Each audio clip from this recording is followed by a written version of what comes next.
hoje, trazendo essa palavra. Confesso que é difícil você trazer a palavra quando você tem um pastor Carlos, que é uma enciclopédia bíblica na sua frente, quando você tem o Jandir também ali atrás dele, que é outra enciclopédia bíblica, né? Tem sido um professor para mim também, né? A caminhada com Cristo com essa pessoa. E o pastor agora também, para minha vida, tem sido assim, algo sensacional, né? Então vocês com certeza já foram alcançados por essas palavras que esses homens trouxeram. E hoje a gente vai ouvir e aumentar a nossa fé mais um pouco, para ouvir e ouvir a palavra do Senhor, amém? Irmãos, até peço desculpas, né, pela minha esposa, ela mandou a paz para a igreja, não consegui estar com vocês conosco hoje aqui, porque ela está lá na mãe dela, lá em Itapecerica da Serra. Inclusive hoje nós estamos completando 3 anos de casados. Senhor, ela está me suportando esse tempo já. E a gente está fazendo uma reforma na casa, né? Então peço perdão para os irmãos que a minha voz já está um pouco ruim da Covid. Eu já estou um pouco ofegante da Covid. Não é por causa do peso, tá? Vocês estão pensando aí, nossa, porque está gordinho. Não é por causa disso. É por causa da Covid, que às vezes eu fico um pouco sem ar. E também, agora como estou fazendo uma obra lá em casa, o apartamento é de 42 metros quadrados, com a gente derrubando um monte de parede, um monte de coisa. Vocês devem imaginar que deve estar tudo limpinho lá em casa, né? Então, hoje eu dormi e parecia que tinha um gato dentro da minha garganta, eu acordei tossindo. Então, eu vou pedir para os irmãos somente essa paciência, que às vezes eu precisar dar uma picada na água aqui. Mas sem mais delongas, irmãos, eu quero que vocês abram comigo em Hebreus, texto muitíssimo conhecido. Hebreus, capítulo 11, a partir do versículo 1 mesmo, tá? Amém. Amém? Vou ler aqui para a igreja. Ora, a fé é o firme fundamento das coisas que se esperam e a prova das coisas que não se veem, porque por ela os antigos alcançaram testemunho. Pela fé entendemos que os mundos, pela palavra de Deus, foram criados, de maneira que aquilo que se vê não foi feito do que é aparente. Vou ler novamente. Ora, a fé é o firme fundamento das coisas que se esperam e a prova das coisas que não se veem, porque por ela, pela fé, os antigos alcançaram testemunho. Pela fé entendemos que os mundos, pela palavra de Deus, foram criados, de maneira que aquilo que se vê não foi feito do que é aparente. Amém?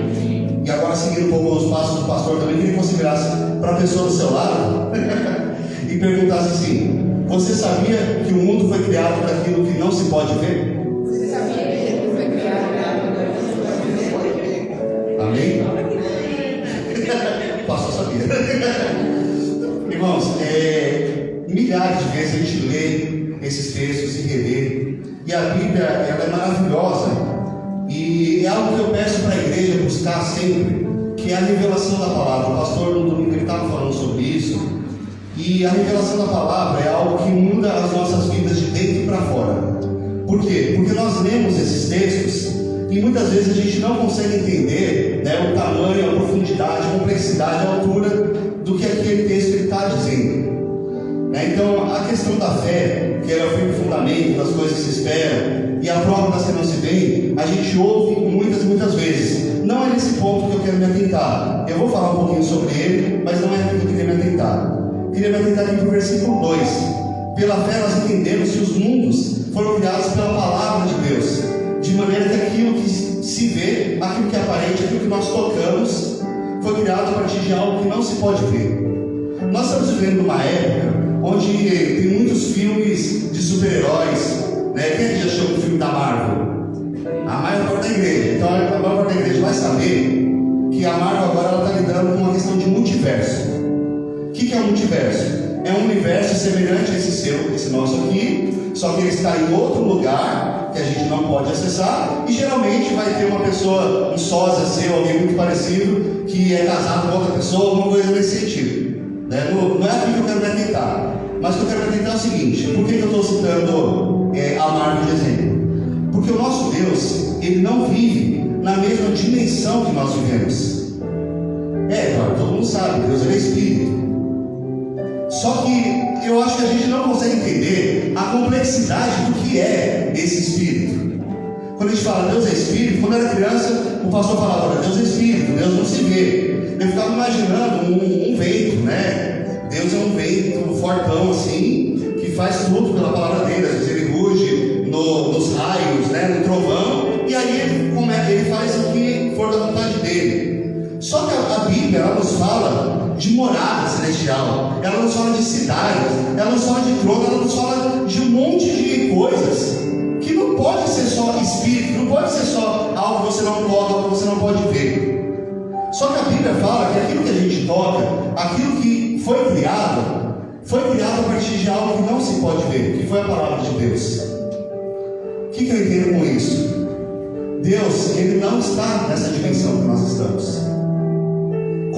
E aí o nosso Deus, ele nos traz a palavra, nos traz a Bíblia, para que nós venhamos ter relacionamento com ele. Só que pensa comigo, nós temos aqui um ser poderoso que não depende do tempo e não depende de nada para a sua existência. Ele é, tanto que quando perguntam qual o nome dele, ele fala, diga que o eu sou te enviou.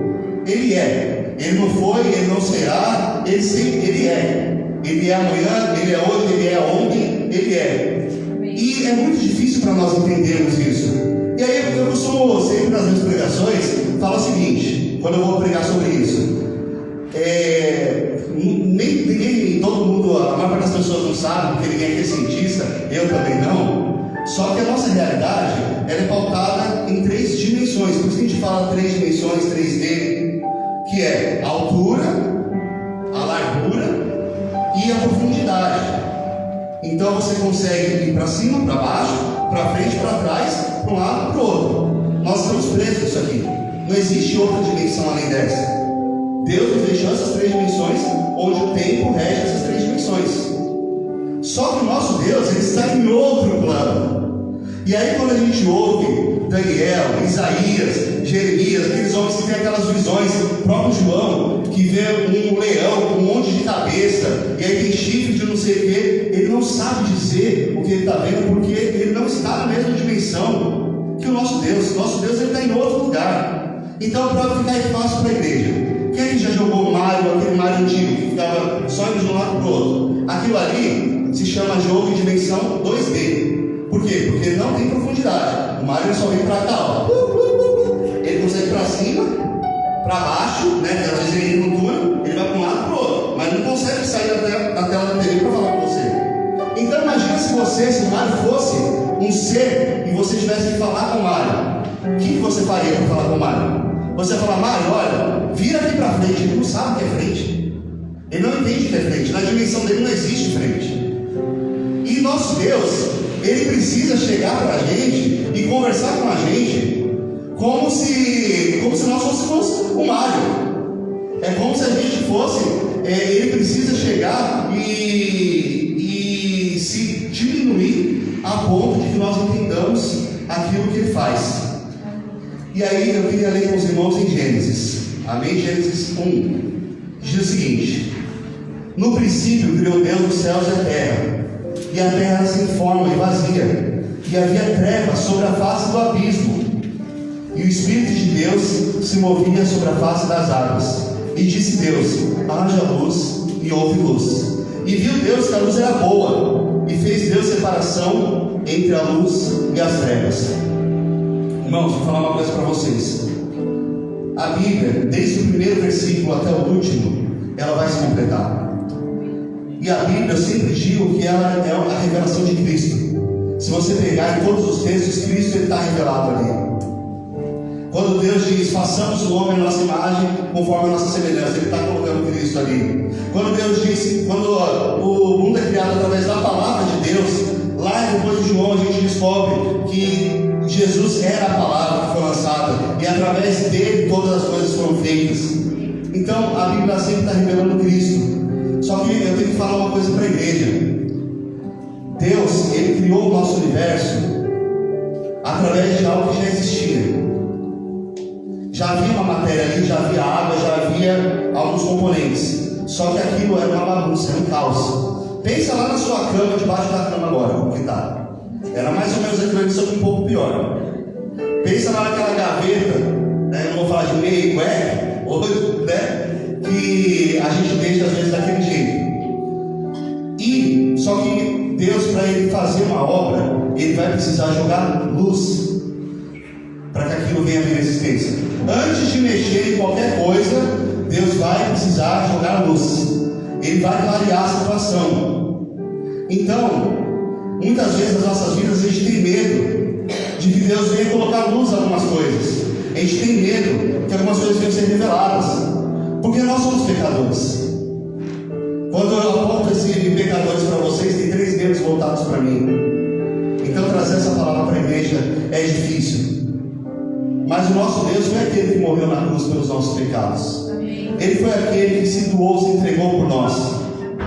Mas toda vez que Jesus ele tinha um encontro com uma pessoa, ele falava: vai e não peques mais. Não é que aquela pessoa viveu a vida inteira sem pecar, mas Jesus esperava que ela tentasse não pecar.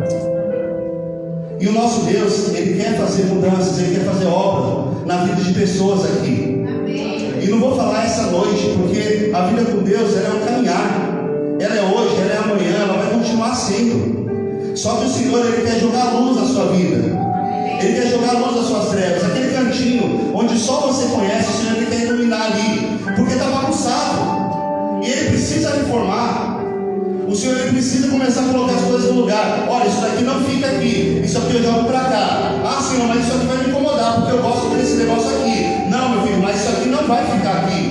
Não importa o que você pense. O nosso Deus, ele, quando você dá permissão para Ele, você fala assim: eu te aceito como meu único e suficiente Salvador. Você abriu a porta, meu irmão.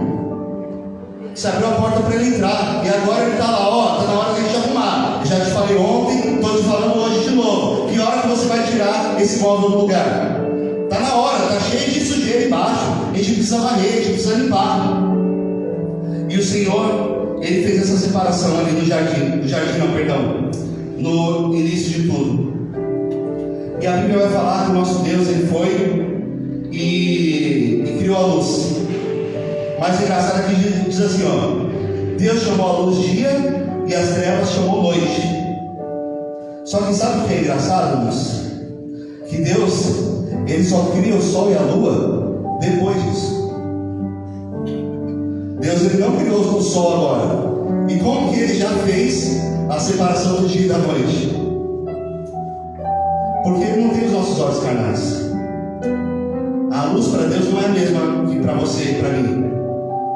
Então talvez na sua vida estejam apresentando para vocês uma luz que você sempre viu. Mas o nosso Deus, Ele tem algo a mais. Ele tem algo além daquilo que você imagina. Vou contar um breve testemunho aqui. Quando eu estava na Nova Zelândia, que eu viajei há 3 anos atrás, antes de me casar, o pessoal fala que antes de eu capotar o caminhão, tinha feito um plano, ia viajar, ia ficar lá o resto da vida, ia voltar para o Brasil só para poder visitar. Mas aí a gente faz alguns planos e Deus faz outros. E eu conheci a Bia, como eu disse para vocês, meu caminhão capotou ali, tive que mudar os planos e hoje estou aqui, para a glória do Senhor.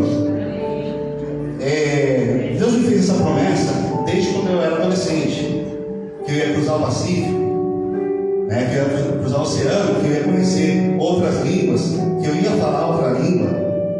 E eu sempre pensei: nossa, vai ser muito legal, vai ser muito massa, né? Vai ter um avião assim, vou ficar num lugar mó legal, né? Vou comer super bem. E aí, quando aconteceu, né? Não aconteceu como eu pensava que aconteceria.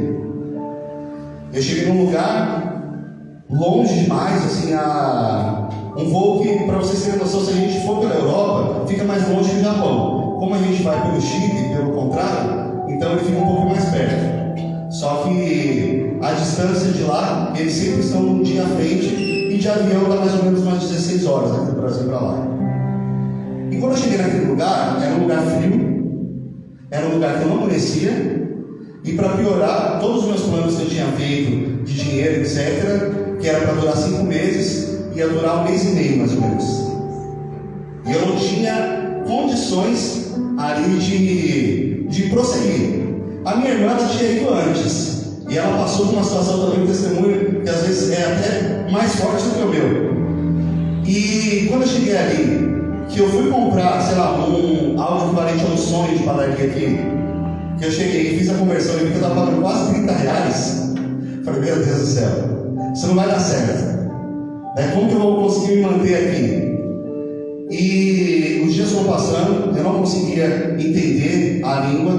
O pessoal falava inglês, o inglês super difícil. E eu ali orando ao Senhor para que o Senhor viesse me ajudar, me arrumar uma porta de emprego, né? E eu orando, mandando currículo do jeito que eu conseguia, do jeito que eu entendia. Só que chegou um momento que eu até consegui um emprego. Só que eu ia receber, por exemplo, daqui 2 semanas. E a minha comida só daria até o dia de amanhã. E aí eu falei assim, Senhor, está nas tuas mãos. Só que eu estava desesperado. Eu falei, está nas tuas mãos, só que assim, eu não sabia o que fazer. Estava pensando, já tinha lá também tinha uns mendigos, e eles recebiam comida à noite, né? Do Exército da Salvação lá, que se chama Salvation Army. Aí eu falei, talvez se eu ficasse com comida à noite, eu vou lá e pego uns pão também, junto com os mendigos, para poder comer. E aí, bem nesse dia, quando eu não sabia mais o que fazer, me ligou a minha amiga, Rose, que é uma irmã que o Jandir conhece também, falou, irmã, me passa a sua conta que eu vou te mandar um dinheiro. Aí eu, não acredito, Big, vou passar, foi de Deus. Passei, comi o último miojo que eu tinha de jantar. No outro dia, quando eu fui ver, não tinha mais um pão, não tinha mais uma loja, não tinha mais nada. Estava o dinheiro lá na conta. Amém. E aí Deus fez o milagre. Amém. Eu trabalhei, depois consegui me alimentar, etc. Só que aí aconteceu de novo. Não me planejei direito, precisei pagar o aluguel, e aí ia faltar comida de novo. Só que dessa vez, sabe o que eu me lembrei? Daquilo que me traz esperança. Amém. Eu me lembrei que já tinha acontecido. Deus já tinha me deixado naquela situação e Ele tinha suprido a minha necessidade. E eu falei assim, Senhor, está nas tuas mãos. Eu ainda, minha fé não está com essas coisas ainda não. Mas eu falei, está nas suas mãos. Aí me liga um outro pastor. Eduardo, me passa a sua conta aí. Eu não pedi, deixa eu falar um negócio para vocês. Eu não liguei para mim, eu não liguei para minha mãe, eu não liguei para ninguém. Eu falei com Deus, eu só fiz uma ligação para o Senhor, liguei o 777, Deus me atendeu e me respondeu no mesmo dia. No outro dia estava lá o alimento.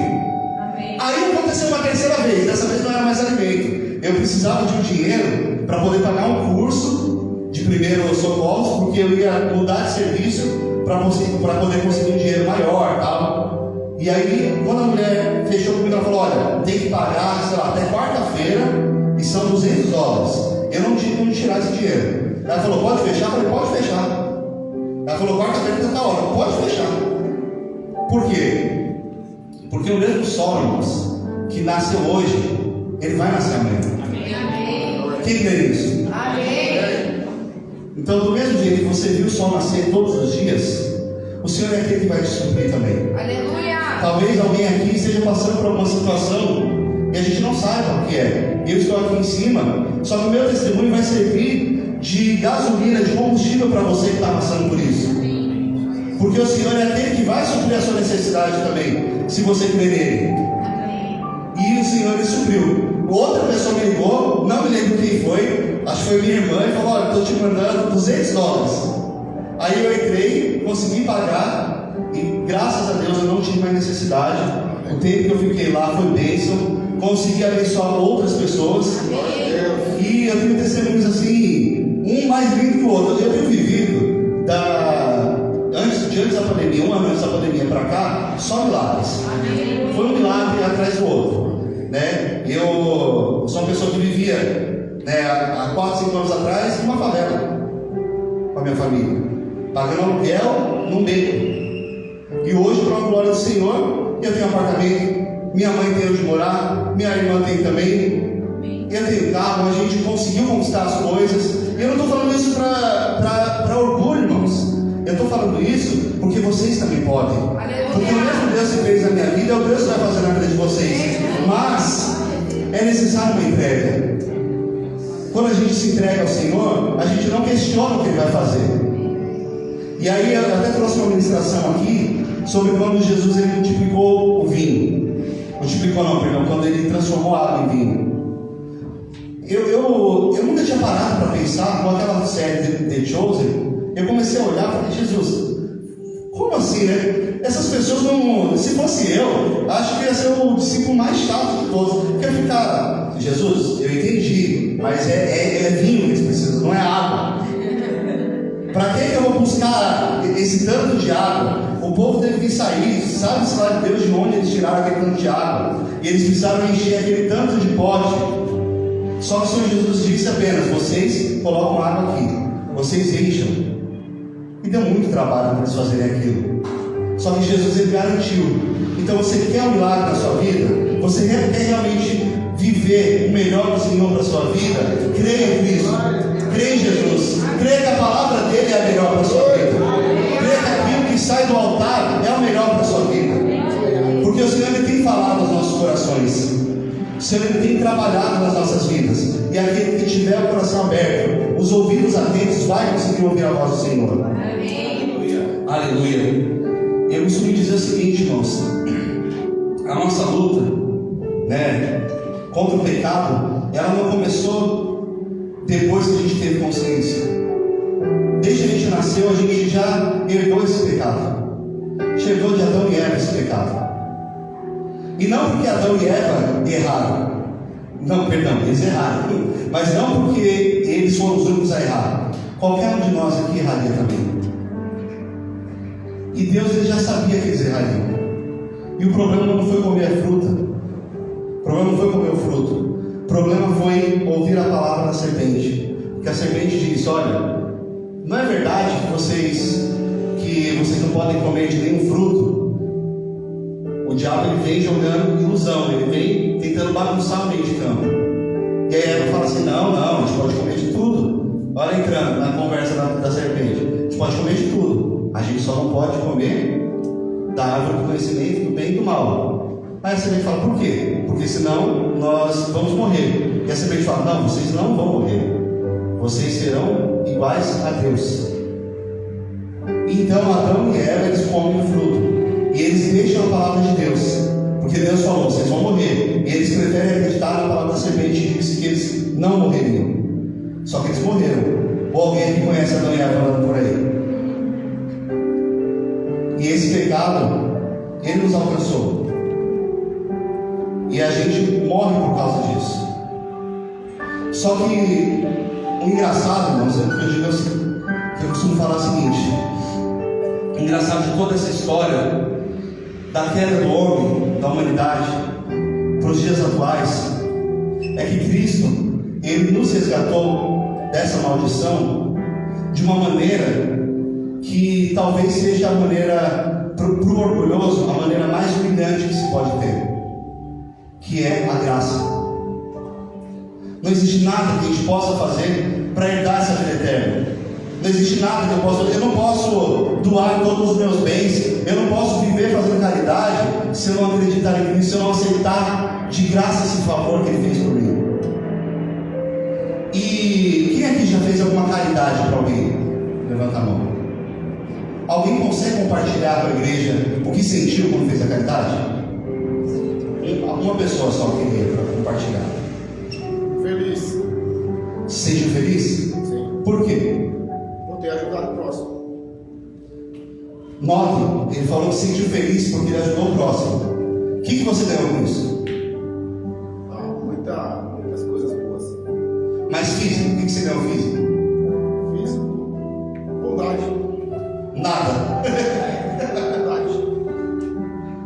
Note, quando a gente faz uma caridade, quando a gente faz algo por alguém, nós não ganhamos nada físico que você possa dizer: olha, eu tenho isso daqui porque eu fui e ajudei fulano.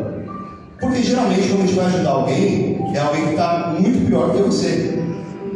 E a gente faz aquilo. Só que dentro de nós vem uma paz, vem uma alegria tão grande que a gente não consegue conter. Você começa a rir que nem feito bobo por aí e fica com aquilo: meu Deus, o que será? Por que eu estou tão feliz? A gente não sabe dizer. Sabe o que é isso? É o amor de Deus. Porque o amor de Deus ele não espera nada em troca. Só que nós somos condicionados desde a queda do homem que tudo que a gente fizesse teria que ter algo em troca. Então eu só sou amigo do Lucas se o Lucas for meu amigo. Se o Lucas não me ajudar, se o Lucas não for comigo no shopping, quando ele me chamar, eu não vou comigo no shopping também, porque ele não foi comigo no shopping. Eu só vou dar presente para o Lucas se ele me der presente no dia do meu aniversário. Porque se ele não me der, eu não vou, ele não é meu amigo. E a gente vive baseado em trocas. Em Ezequiel, a Bíblia diz que o diabo, ele caiu porque no céu ele começou a fazer comércio. Ele começou a fazer trocas. E a gente deduz que ele começou, né? Olha, no meu governo, se fosse eu, o presidente aqui do céu ao invés de Deus, você não ia ficar só tocando teclado não, meu filho. Eu ia te dar mais 4 braços para você tocar teclado, bateria, tudo ao mesmo tempo. E o diabo ia fazer negócio, ia fazer mercado. Tanto que a Bíblia diz que ele enganou a terça parte dos anjos com ele. E caiu com ele. Ele fez mercado.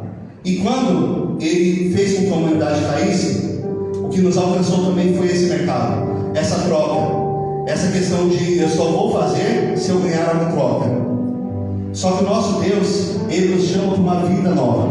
Não estou falando que a gente tem que viver, né? A partir de agora eu vou falar para o meu patrão que eu não vou mais receber. Você precisa receber o seu salário. Todos nós precisamos sobreviver. Mas é necessário que nós olhemos para o próximo como Cristo olhava. Porque o exemplo de Cristo foi esse. E essa é uma igreja que eu vejo que tem esse amor. É uma igreja que eu vejo que tem plantado essa semente. Nós não somos perfeitos. Nessa terra ninguém é. Só que lá fora o pessoal acha que ser crente é quem decorou o CD inteiro da Cassiane de 1999. E é muito diferente disso. Eu cresci numa igreja onde o pessoal ensinava que a porta estreita que a Bíblia fala era você usar terno, gravata, era você ir para a igreja todo dia. Só que no final das contas nós não nos perdoávamos. A gente brigava e ficava falando mal um do outro pelas costas. A igreja era cheia de divisões. E a igreja que Deus tem nos chamado para ser, que Cristo tem nos chamado, é uma igreja que perdoa. Amém. Irmãos, uma coisa que eu queria, para finalizar com a igreja, sobre perdão. Uma certa vez, eu estava na minha antiga igreja e eu tive uma discussão com um dos meninos que tocava guitarra. Eu era líder de jovens. E aí a gente ficou o dia inteiro na igreja e ele não foi de manhã. E a gente tinha marcado de sair para tarde. Eu me atrasei junto com outro rapaz uns 15 minutos. Quando ele chegou, ele estava lá e ele ficou enfurecido porque a gente se atrasou. No final, nós estávamos errados, porque a gente não deveria ter se atrasado. Mas a gente também se achou no direito de brigar com ele porque ele não tinha ido de manhã, ele tinha dado satisfação. E no final das contas, a gente começou a gritar um com o outro, a se xingar, a se ofender, e foi um Deus nos acuda. No outro dia, que culto que era no outro dia? Santa Ceia. E aí, para piorar, a pastora também usada por Deus, igual geralmente a pastora Mariana se levantou e falou assim: olha, hoje só vai tomar Santa Ceia aqueles que se perdoarem, aqueles que não tiverem nada contra o seu irmão. Então, se você tiver alguma coisa contra o seu irmão, se levanta, vai lá e vai pedir perdão. Aí eu pensei comigo, falei, agora é hora de safado pedir perdão. É agora que Deus vai me honrar. Aí eu falei, vou ficar aqui, ó, sentado. Aí ele levantou. Aí eu já estufei o peito. Falei, agora, só manda, gente, só manda. Aí quando eu vi, ele abraçou a namorada dele. Eu falei, como assim, que canalha? Como ele vai abraçar a namorada dele? E ele me ofendeu. Como assim? Ele me ofendeu. Ele me xingou ontem, porque a gente tem um problema. Nós conseguimos lembrar daquilo que as pessoas fizeram contra nós. O que a gente fez, a gente nos lembra. E eu nunca falei mal de ninguém. Eu nunca desejei mal de ninguém. Eu nunca invejei ninguém. A gente é assim. Agora, o que tem gente desejando meu mal e me invejando, falar para vocês, viu, igreja? É muita gente. Eu posso escrever um livro com isso. E aí, irmãos, bem esse dia, ele fez isso. Ele abraçou a namorada dele. Eu falei, pois eu não vou abraçar esse canalha. Vou ficar aqui sentado. E aí, a pastora continuou falando. E nesse momento que o pastor continuou falando, o Espírito Santo entrou no meu coração na hora. Porque só o Espírito Santo quebra o homem. Não importa ficar gritando, falando aqui, porque se o Espírito Santo não tiver, não entrar dentro do seu coração, a gente não muda as nossas atitudes. É necessário que nós venhamos ouvir a voz de Deus. E aí, através das palavras daquela mulher, o Espírito Santo falou assim para mim: vai lá pedir perdão para ele. Aí eu fiquei perdão com Deus, falei: Deus, mas ele brigou comigo, não fui eu. Eu falei assim, ele que me deve. Aí Deus falou assim, e Jesus falou para mim: e o que eu te devia quando eu morri na cruz por você? Aí me quebrou. Aí eu levantei. A perna parecia que tinha 600 quilos cada um. Aí eu fui andando até ele, e a igreja estava morta. A pastora estava falando, o pessoal tocando, e a igreja assim. Aí eu fui indo até ele. Aí eu cheguei e falei: Roger, me perdoa. Eu te ofendi, não deveria ter feito o que eu fiz, né? Estou arrependido. Aí ele começou a chorar e me pediu perdão também. Falou: falei um monte de besteira, me perdoa. Quando a gente fez isso, a igreja entrou num processo de vivificação e todo mundo começou a se abraçar, e era língua estranha de um lado, e era gente sendo curada de outro, e o Senhor ele fez a obra. Amém. Então, irmãos, o que eu quero dizer com isso é o seguinte: nós temos tão pouco tempo nessa terra, a gente tem tão pouco tempo juntos. Uma hora esse povo aqui vai estar maior, alguns vão, outros virão. E esse grupo que nós temos aqui não é momento para a gente ficar perdendo os nossos tempos com birrinhas, com bobeira. Pensa que Cristo ele morreu na cruz por você. Pensa que o Senhor ele já fez o sacrifício. Então, qualquer humilhação que você possa passar ainda é nada comparado ao que Jesus fez na cruz por nós. Amém? Glória a Deus.